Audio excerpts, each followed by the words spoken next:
Still not going in the group. Hey everyone, this is Dr. Yam, your Keep It Simple coach. Today's question is, what is segmentation? What are tags? How do I manage my email list? And a whole bunch more. So we're going to be going through part one of Email for Business 101, segments, tags, and managing your list. So let's get busy. Hold on, it's not gonna.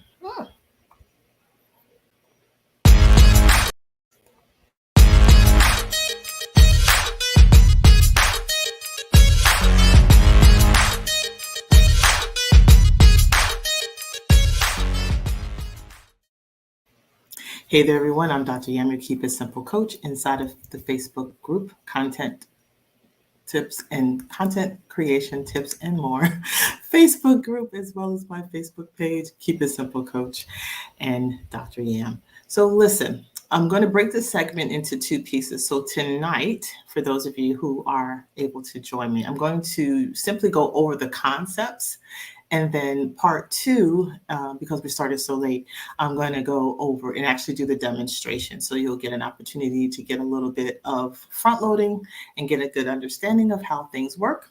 And then we'll take it from there. So I think one of my feeds doesn't want to play nice. So give me 1 second. And Facebook's been really, really not nice. So we're just trying to figure out what the heck is going on. So hold on 1 second and we will try to see if we can get our Facebook group people in here. It's really crazy that we can't, but hold on. All right. I'm going to, okay.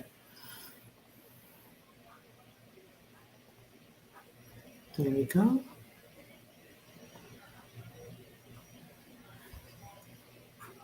All right, I'm gonna put this in the group for my Facebook people. I'm sorry, guys, for some reason, it does not want to let you go inside. Won't let me post inside, so we're gonna do that.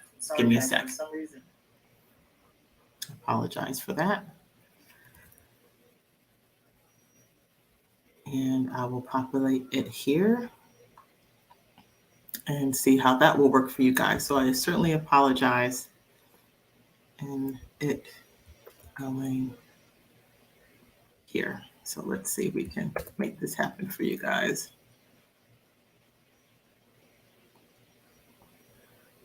All right. So anyway, Email 101 is our theme for the week, rather the month, I should say, for November. And one of the most important things when we think about emailing is how you're managing your emails and what does that actually look like. So there are some great ways, of course, of getting the emails, right? So this is after we get emails, and then how are we managing them, and how is it that we can optimize this so that you can have an even greater open rate. So what I'm going to do, give me 1 second. See if this is going to come through for you guys. All right. So the first question off the table is when we think about email automation, we're thinking about how is it that we are growing and acquiring people who want to give us their email address, right? And there's an opportunity not only to get that person's email address, but how are you treating them and their email address themselves so that you can heighten the relationship that you are having with them. So one of the things that is going to be important and advantageous for you are two strategies. One is segmentation, the other is tagging. And you will hear these terms often, depending, and this applies no matter what email automation platform that you have. ConvertKit, Lead Pages, MailChimp, MailerLite, Content Latte, Action Campaign, all of them. They all have a very similar function. And what you want to be able to do is to take advantage and have a good understanding is how is it that I can, no matter what size your list is, that's the other thing. Size doesn't matter in this case. In fact, It helps you to manage the size so that even if you have something large, you need to be able to manage it in smaller bits and bites so that you can optimize your list and talk to the people so that they'll actually be listening to you. So let's talk about segmentation, and then there is tagging, and there's the benefit of each one. So what is email segmentation? So when we think about email segmentation, there's this key distinction, right, about how you can take your list so that it can convert into either sales or enrollment or whatever you have. So when you know your subscriber by their behaviors or how they even joined onto your list, you can better communicate with them, and segmentation is an opportunity for you to do that. So let's say, for instance, that you got a new subscriber, right, on your topic, and then you can send them specifically maybe your intro ebook, right, for free.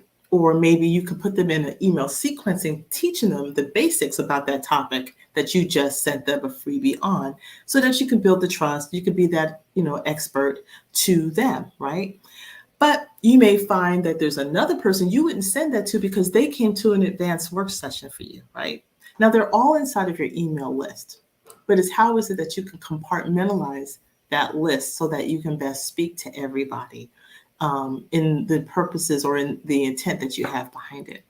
So knowing your subscribers and their behavior is what segmentation and tagging is going to allow you to do, because it's going to also allow you to do what we call conversions or convert a conversion rate and increasing it. So what we mean is that the amount of times I'm going to send a correspondence to somebody that's going to convert them from not just being a consumer, but that they will actually want to take action. That's a conversion. And so you want to be able to, sorry, somebody made noise. Wasn't a good one. You want to be able to heighten the people as they're either clicking the buy button, taking action and enrolling, or even just clicking, saying yes or no to a survey question. So that's one of the benefits in having email segmentation. Another benefit in email segmentation is that it's going to eliminate what we call email fatigue. What is that? Let's say you have 1,000 people on your email list, and everything went in every email, no matter what the subject is, just goes to everybody. Well, what ends up happening is it's kind of like what we call it a slow churn. And people are going to be like, why I keep getting stuff that it really has nothing pertaining to me. And so you're burning out your people, and you don't want to do that. So you want to eliminate email fatigue. Another opportunity about segmentation, the benefit that it has is that it allows you to have a very personalized experience, because now you're really talking to the person who joined your list for that particular reason, right? And now this person may have engaged multiple times, and it may be in multiple segments, and that's okay. But each time you're sending them something, I'm not going to send you the follow-up email sequence to a webinar that you didn't attend, right? That doesn't make any sense. And so those are the things, so that when you're personalizing it so that people will feel like you're speaking more directly to them, is another benefit to segmenting. It's also going to increase your open rate, which is another great thing. So the whole point of sending out your emails is that you want people to actually read them and open them up. So you want to have that opportunity to do that. And then the other thing when you do segmentation is going to also allow you to minimize people from unsubscribing from your list. And not that you don't want people to unsubscribe. You certainly want them, if they're not seeing value in what you have to offer, then you certainly want them to unsubscribe. But you don't want them to unsubscribe because of what I just mentioned before about that email fatigue. It was like, I'm tired of this person because they're not talking to me and they're not adding value to me. You can minimize that when you have email segmentation. And then lastly, it's going to avoid you going into spam filters, because again, if you're just doing broad campaigns all the time, you're far likely to go into a spam folder than hitting a person's inbox. We'll talk about that on a later date. And then, of course, when you're doing segmentation, it's allowing you to better know your audience, so you can understand them better. You can craft content and language in the correspondences that are going to speak to them and what their needs are. So those are some of the benefits of segmentations themselves. Now,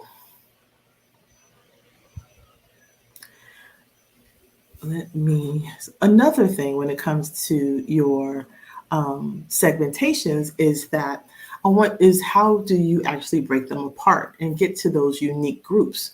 So again, all applicable. Most of the time, it's going to be based on what we call your subscribers' behaviors.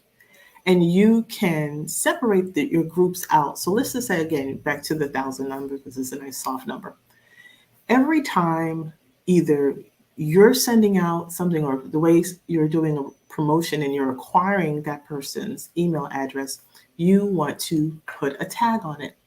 And so consider tags as kind of like labels, and then in how you organize people. And then think of segments as how you organize the tags. So let's say, for instance, you're not on my list right now, but you attended one of my webinars, so you signed up for it. So I'm going to tag you as webinar participant on your profile when you come in, because you filled out a form for the webinar. So there is what we call almost kind of like a rule that you're going to say, anybody who signs up on this form for this webinar, I want you to add a tag to them. And their tag is going to be called webinar, or the name of the webinar. You want to get real specific while keeping it general. Segments means that then you can organize those tags when you have multiples of them. Kind of think of them as like folders, if you would. So tags allow you to organize and group your subscribers based on actions, maybe based on their interests or more. Tags are usually how you want to tag people when they're coming in the door, right? Kind of like when you put a sticker on them or you punch a ticket when they come in the door saying like, oh, you're valid, you're paid to come in. Think of it like that. And so then managing those tagged people and saying, okay, webinar people over here, challenge people over here, and then maybe membership over here, right? They all came in the different types. And then you start to be multiple of them. And then you want to get real specific on each one. You just want to give them real generic tags. You want to have real specific tags. And then you can organize your tags better, which also helps you in doing your segmentation. Now, there are a couple different segments that you can group people together that you may find helpful when it comes to creating and managing your email list itself.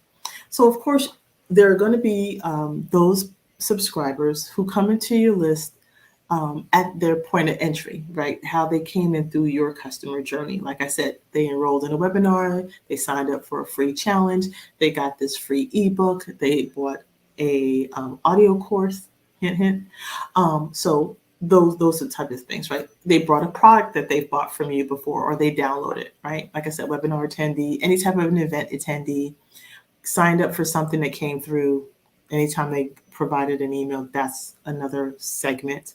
Even if they refer to your products often, if there's a way for you to check what we call link behaviors, anytime someone's clicking on a link, you have an ability on the back end of your platform to see the behaviors of people when they're clicking on links. Who clicked on the link? How many times did they click on that link? How many people in total clicked on that link? And then there may be, through surveys, you can segment people by way of their interests. If you were to say how many people prefer to go to cold weather for vacation versus a hot weather for vacation, and then people are going to say, I like hot, I like cold. And then that way you're able to say, you know what, I'm going to invite you to my beach retreat. I'm not going to send a beach retreat to the people who say I prefer winter retreats, right? I'll send them something because I'm more likely that they're going to open it because that's where their interests are. Make sense? And then, of course, there are people who may have have an interest in something, but they may not have bought yet. So they're in the interest pile. Like, okay, I got to work on those folks because they are interested, but they haven't pressed the button just yet. So maybe I need to help them along the way. And so that's another segment. And again, all of the different tags, like I mentioned before. So you can customize that in allowing yourself to serve your list better than you may be doing right now. And you're probably just missing out because you're not taking advantage of the feature, the function inside of your email automation system. Lots of times we have, how can I say this? We have a tendency to buy and get stuff, but that we don't have a full sense of its capabilities. Hence, segmenting, tagging, and managing your list so that you can do your email automations faster and better and more effectively. So that's the benefit of that. So again, tagging is again a way for you to organize people by their behaviors and segments how you can organize the tags. Now, some of that behavior doesn't necessarily have to come from the outside. It can also come from inside, meaning that, for instance, if you do a weekly newsletter and you ask a simple question or you have an offer inside of it and people are clicking on that, that's going to give you a sense of what they are. And then you can create a rule that says when anybody clicks this link, I want them added to this segment group. Why? Because then when I'm time for me to send out a correspondence specific to that subject matter, I'm only going to send it to segment of that group. And that's it. Not the whole group, just a segment of the group. Because what's the point in sending it to everybody? So you want to keep tags, and then you want to be able to manage your tags by way of your segmenting. You'll also be able to do this even inside of your email automation, which we'll talk about in another sense as far as your workflows. And then how is it that you can, based on the behaviors as you're doing an email sequence, you'll be able to then put people into a list as well. So you have an opportunity to take people and add tags even after they've been added to your list. So you have all of those benefits to kind of think about. So let's see. I've got a couple of notes here.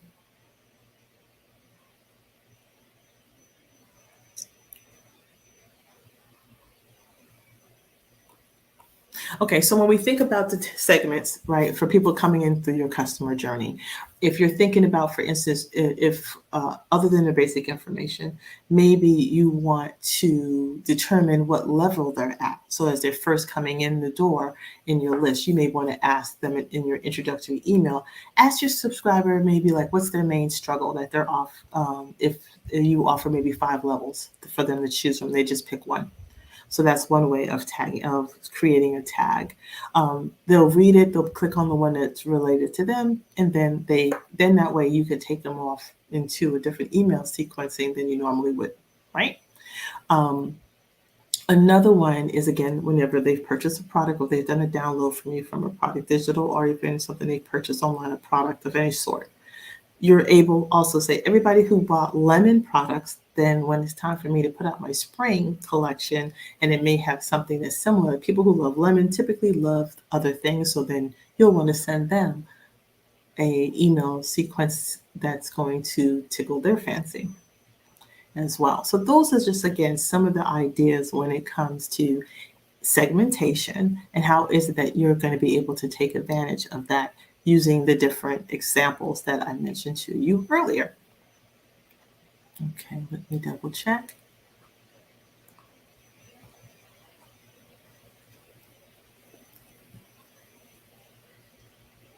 And okay, that was it for my notes. All right, so back to the topic. So again, email segmentation, tag them when they come in the door. Then how can you manage those tags, those subgroups, so that you can email them directly rather than everybody getting the same thing? And that's what's going to help you to boost your business, boost and enhance your nurturing and how you're communicating with your intended audience. All righty. Well, this, my friends, has been, if anybody has any questions, always feel free to post them inside of the group. I'm going to demo how to actually do tagging segmentations in your email workflows in a part 2. So I'll be posting that probably for Throwback Thursday. And so I'll put it up inside of the Facebook group for those of you who are able to join me. And of course, you'll have access to the replay for a little while and you'll be able to access that. But try that out right now. If you have your email automations, if you already picked an email tool, a lot of you we're still kind of checking things out. So do know that you'll find that terminology and how to do it. The steps may be a little different in everybody, so I won't be able to model every platform that's out there. But do know that you can certainly just go to your help function and you'll be able to find it. Okay, so you'll have that. Anyway, until next time, this is Dr. Yam, your Keep It Simple coach. You can find me on keepitsimplecoach.info. Also, join us over in the Content Creation Tips and More Facebook group. Just type in smallbizsociety.com. And if you haven't started your biz yet and you want to start your side gig, then head on over to the Busy 9 to 5ers Hive. And that's where you'll find information and ways for you to get a jump start on that. And last but not least, have you checked out my toolbox? And so these are the tools that I use to run and operate my business, and or tools that I feel I may not use personally because they may not be applicable to me, but certainly are tools worth looking at and checking out. So just go on over again to keepitsimplecoach.info, and then you'll see a link for resources there on my homepage. All right. Until next time, this is Dr. Yam, your Keep It Simple coach. Let's get busy. Take care. Bye-bye.